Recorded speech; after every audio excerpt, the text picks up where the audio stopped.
I'm George Packer with the New Yorker magazine, and with us today is Governor Ed Rendell of Pennsylvania.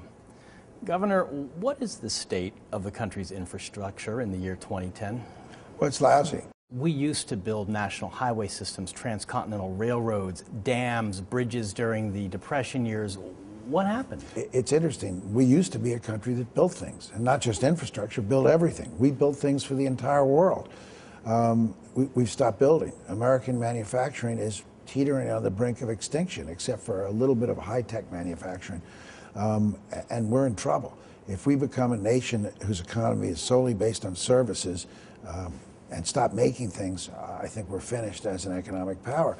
What's happened is this whole mania that's gripped the body politic and the public in the last 25 years of we don't want to spend money. It's wrong for government to spend. We don't want to borrow ourselves into debt. We're going to leave our children with debt, our grandchildren with debt. So we don't borrow money, we don't invest in our infrastructure, and instead of leaving our children with debt, we're going to leave our children with roads that are so congested nobody's going to get anywhere.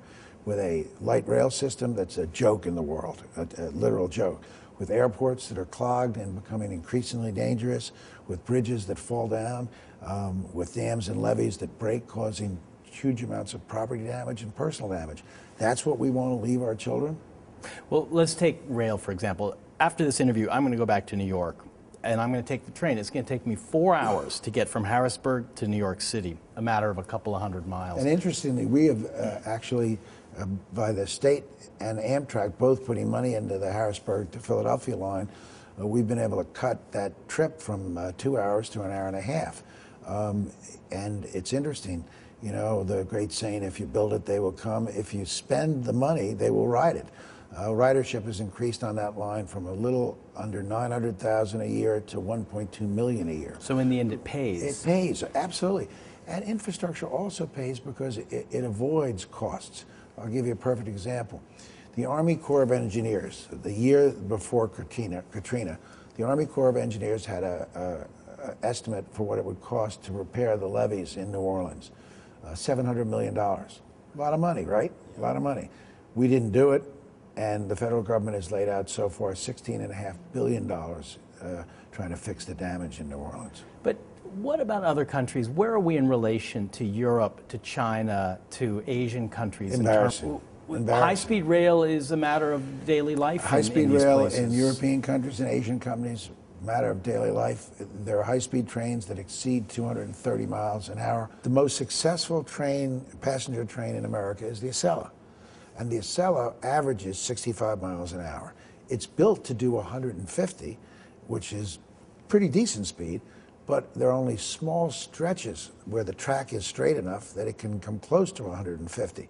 These things take a while, so not only are we behind now compared to where other countries are, but we haven't even begun to catch up, which must take 10, 20 years to lay the rail and to put in the infrastructure. No question, and we're falling further and further behind because construction costs, with the exception of the latter half of 08 and 09 when the recession caused construction costs to go down, transportation and all infrastructure construction costs keep hurtling up and up and up. This goes back a quarter century, 3 decades. It's a long-term trend, and you've cited the two main causes. One is the decline of manufacturing in America, and the second is the decline of the idea of public spending, public investment for a return in the future. When our infrastructure was the best in the world, it was about the time that Dwight Eisenhower was leaving the presidency.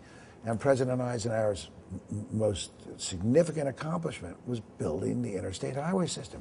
It was the envy of the world. And he's not known as a big spending liberal. Of course not. But he understood that you invest. A lot of that was his Army days because the Army travels on infrastructure. China is spending 9% of its GDP on infrastructure. And how much do we spend? India, 10%. We spend 2.5% of our infrastructure. And the truth be told, we're spending less now in real dollars, about 50% of what we did just 12, 13 years ago. This is not glamorous stuff.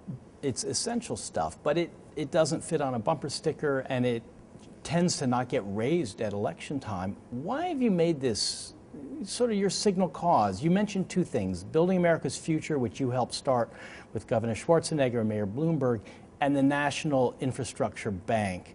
which is a cause promoted by Building America's Right. Future. Why did you sign on for this campaign? Well, interestingly, I've always been interested in infrastructure. When I was mayor of Philadelphia, I think in my last 2 years as mayor, I was the chairman of a group called Rebuild America, which was an infrastructure group made up of, it had an inherent weakness. It was made up of people who stood to gain financially by infrastructure investment, engineers, architects, road builders, even bond buyers who did most of the bonds for infrastructure projects.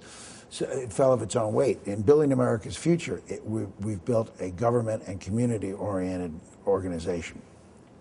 The reason I believe in it is, one, because it's all about economic competitiveness. The port of Shanghai, in less than 5 years, will have more throughput than the top 10 American ports put together. Goods movement is a key to economic growth. And is that because vitality. their port will have more capacity? More capacity, sure. And it's because they invest in building their ports. There's almost no investment in American ports going on right now. It's economic competitiveness. It's the quality of our lives. And it's also public safety. People died in New Orleans. They didn't have to die.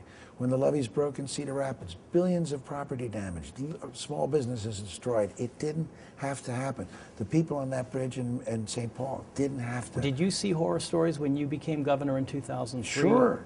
Well, give me an Sure. example. I mean, we're very fortunate in Pennsylvania. We've avoided a horror story, but I'll give you the most telling example of all. I-95 in Philadelphia. It's 18 miles through the city. It's supported by about 12 different bridges. Every one of those bridges is not in the condition it should be. Well, one day, about a year and a half ago, a PennDOT consultant, he didn't work for PennDOT, but he's done some work the for Department of Transportation. Yeah, the Department of Transportation.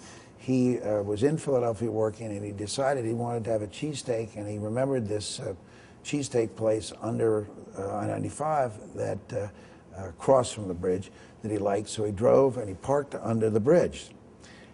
Which 95 was going over. 180,000 cars a day. Let me repeat that. 180,000 cars and trucks a day go over that bridge. And he got out of his car, intending to cross the street to go to the cheesesteak place, never made it, because he looked up at one of the piers. And for your viewers who don't know what a pier is, that's like a bulwark that supports the bridge. And he saw a crack in it about as big as the width of this chair. And he immediately called it into PennDOT.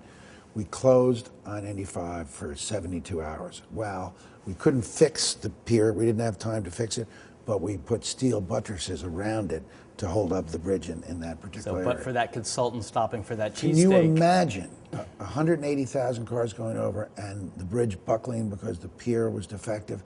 It would have made what happened in Minnesota look like a walk in the park. So basically, we're all driving and walking and living on or under structures that could well implode on our heads. The Laborers International Union, which is headed up by Terry O'Sullivan, one of the most forward-looking labor leaders, they've taken out billboards in 4 states, including Pennsylvania now. And again, they have something to gain financially because they do a lot of the work on roads and bridges.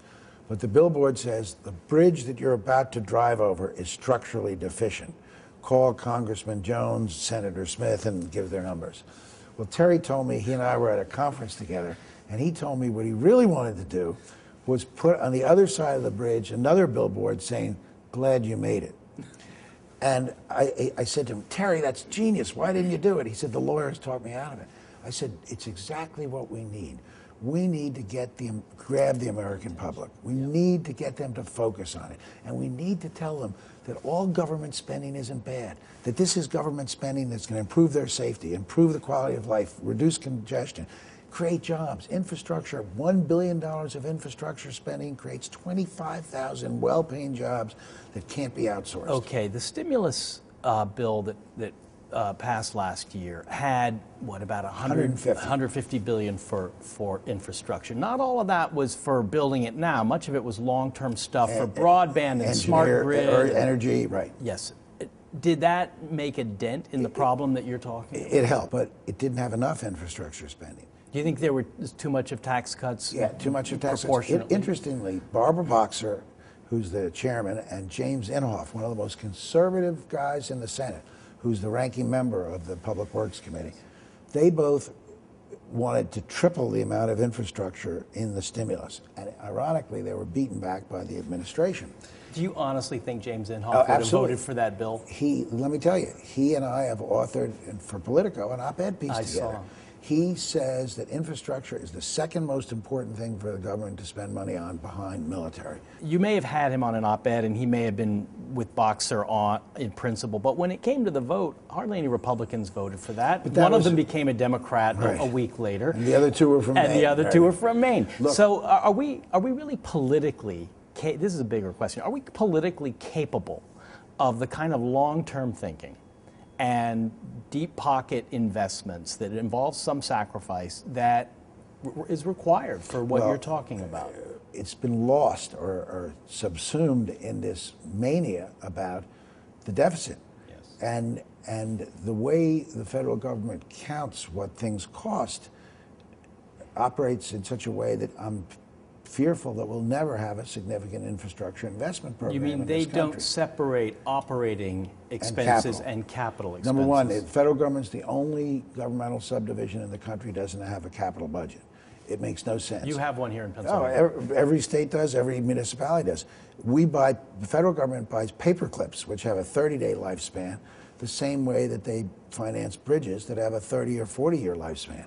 It makes no sense at all. No business would do it at all. No business doesn't have a capital budget.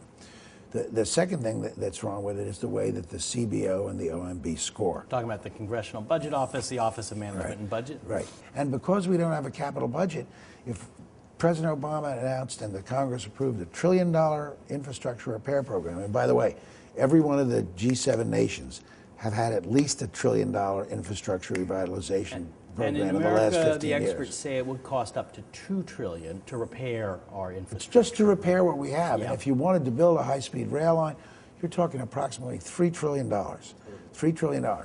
The debt service on $3 trillion, probably $400 billion a year, right? Somewhere in that area. Where are we going to find $400 billion a year? I have a bright idea. What is it? It's called Afghanistan and Iraq.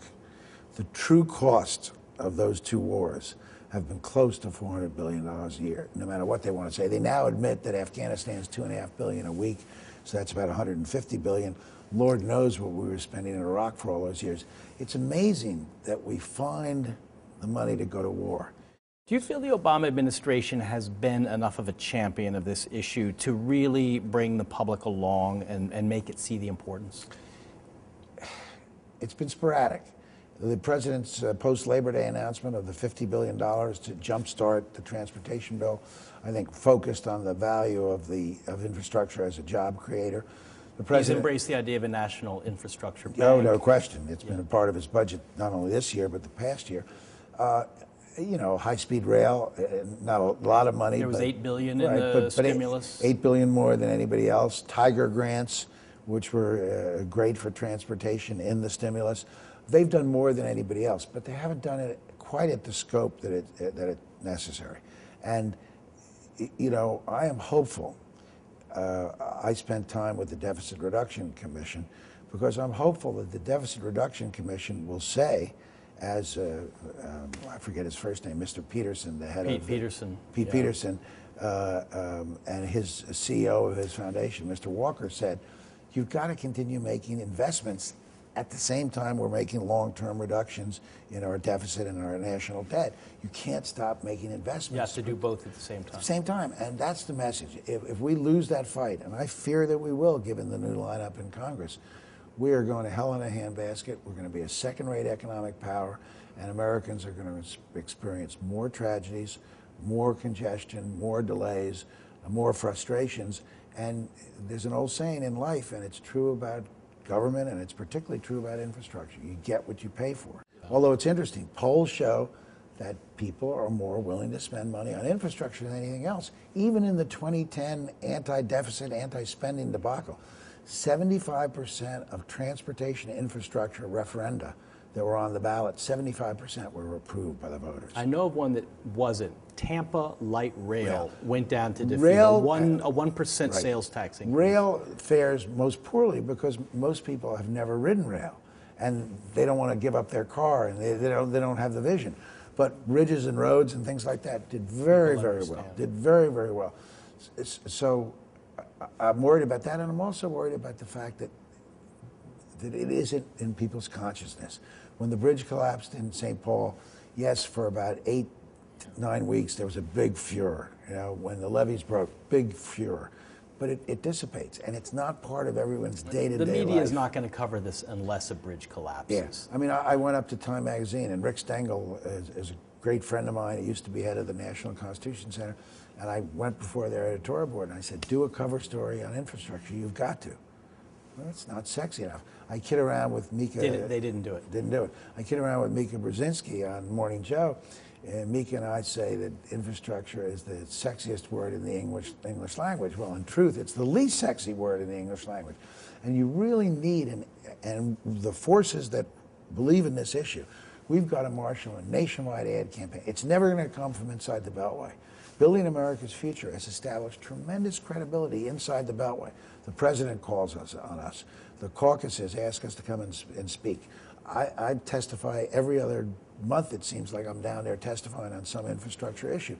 But we haven't made a dent in America's hometowns. And it seems that the political climate is less favorable now, to say the least, than it was 2 years ago. If the moment was ever there to make this, to put this front and center, it was 2 years ago. Now the whole focus in Washington is going to be on deficit reduction. Is Washington capable of holding two thoughts in its head at the same time and functioning? Can it hold the thought of infrastructure and deficit reduction at the same time? Again, that's why, to me, the seminal moment for this country's future is going to be when the Deficit Commission makes its report. If you've got the Alan Simpsons and the Erskine Bowles saying, yes, we've got to do significant deficit reduction, do something about entitlements, do something about revenue, do something about military spending, get out of, as quickly as you can, out of Iraq and Afghanistan, build our nation, don't build theirs. They say that, but at the same time they say, for the economy, you can't stop building. The best thing that we've got going for us in terms of the push for infrastructure is the economy. People are desperate for relief and help on jobs. And right now, infrastructure is the best single bet we have to produce jobs. Although the spinmeisters discredited the stimulus, so is spending on infrastructure going to go the same way? I think that many of the spinmeisters discredited the stimulus and thought that infrastructure spending was too slow. And even the president said there weren't really shovel-ready projects. Well, the president, again, because he wasn't a mayor or governor, didn't understand. There were shovel-ready projects, but we have laws that say you have to bid, and it has to be the lowest bidder, and you have to give people a chance to respond. Let me ask you a political question. What happened to the Democrats this year? You had some strong words. I think the word wusses crossed your lips. Why was there a rout 2 years after a seemingly transformative election in the other direction? There's so many reasons. It's hard to single out one. The Obama administration did a terrible job communicating their message. How many Americans understand that stimulus was $870 billion, but $375 billion of it was a tax cut? How many Americans understand that they got a tax cut out of stimulus? Out of 1,000 Americans making less than $250, probably 950 would say, no, I didn't get a tax cut, and yet everybody did. I think polls back that up. Yeah, because we didn't send them a check. We took a little bit out of payroll deduction. It was done the right way. It was done the right way. But sometimes to build consensus, you have to do something slightly political. Send the check out. Political. See, that's a dirty word around the Obama White House. Well, and I give them some credit for that. I mean, the president gets a lot of grief for doing too much at one time. I think the reason he didn't do incremental on health care, the last thing if you did health care incrementally would have been universal access. The president was smart enough to understand that he would never have a Democratic Congress with the majorities that he had his first 2 years. And his best chance to get universal access through was in the 2 years. So it may not have been good electoral politics, but it was the right thing in removing what is a huge national disgrace. The only developed nation in the world not to give its citizens guaranteed health care, an absolute flat-out disgrace. But you think in some marginal ways, in some tactical ways, they were not politically shrewd? The administration. And then the Democrats in the Congress tried to run away from what they did. This is where wussy comes in. Yeah, if you voted for health care, You're not going to be able to go into a shell and hope people forget that. Your opponent's not going to let people forget it. Talk about all the good stuff in healthcare. Most of the components of the healthcare bill that people like. In fact, many of them are loved by the people. They think it's a flat-out great idea. Don't run from it. Talk about stimulus. Talk about what stimulus did do. Remind people they got a tax cut. Do you sometimes worry the public is part of the problem? They want things, but they won't pay for them? When you talk to the public, when you spend time and invest time talking to the public, they do listen, and I think they are open-minded, and they get it. They get it. You just have to tell it and tell it well, straight. You have to tell it. You have to take a room, town hall meeting, 250 people, and say, folks, I know you don't want to pay more taxes, but how do you think we're going to maintain your bridges and roads? You know you get what you pay for. Let me ask you one more question. These are your last months as governor of Pennsylvania. What do you got next? Well, let me put this to you. You have mentioned the need for an infrastructure czar. You don't like the word, but there it is. Would you take it if that were offered to you? Well, I don't think we need an infrastructure czar. I think we do need the infrastructure bank. Don't we need someone to coordinate across agencies, across states? Well, I think the bank could do that. We've urged the bank be more than just transportation. We've urged it to cover everything. And would I accept not a full-time job, but a job as chairman or co-chairman of the infrastructure bank? Sure, I would. I'd love to do that. And I've even suggested to the White House that the person who's probably better than me for that job, or at least a co-chair, would be Senator Voinovich, who is retiring, as you know, Ohio. Who, as a former governor and mayor, gets it. He was for raising the gas tax. He understands the importance of infrastructure. He would be a terrific person. Well, the two of you would make for a bipartisan I think it would be terrific, and I would serve. And again, I wouldn't look for any compensation. I would just serve because I think it's important for the country. How are you going to make a living?